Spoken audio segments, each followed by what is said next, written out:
దైవ మర్మములు నవంబర్ 18. సహోదరుడు భక్త సింగ్ గారి అనుభవంలో దేవుడు ఆయనకు బయలుపరిచిన మర్మములను అనుదినము పంచుకొనుట. నేనేమై ఉన్నాను అది దేవుని కృప వలననే అయి ఉన్నాను. 1 కొరింథీ 15:10. పౌలు చెప్పుచున్న దానిని చూడము, నాకు అనుగ్రహించబడిన ఆయన కృప. పౌలు ప్రభువుచే బలముగా వాడబడిన దైవజనుడు. అతని వంశము, జ్ఞానము, విద్యలను బట్టి చూడగా ఉన్నతమైన యోగ్యతలు కలిగిన వాడు.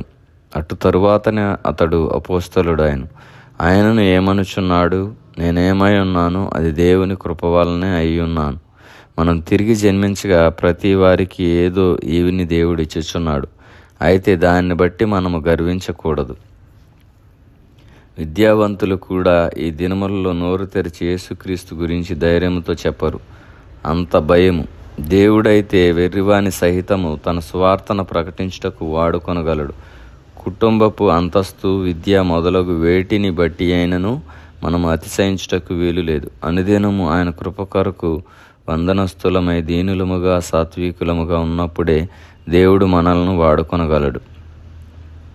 దేవుని రాజ్యంలో ప్రవేశించుటకు ఎవరికైనా ఉండవలసిన యోగ్యత దీనత్వమే గాని బైబిల్ జ్ఞానము, విద్య కావు. మత్తయి 5:5 చూడుము. సాత్వికులు ధన్యులు, వారు భూలోకమును స్వతంత్రించుకొందురు. ఈ స్వాస్థ్యము మన వంశము, మన ఆరోగ్యము, మన విద్యలపై ఆధారపడి ఉండలేదు.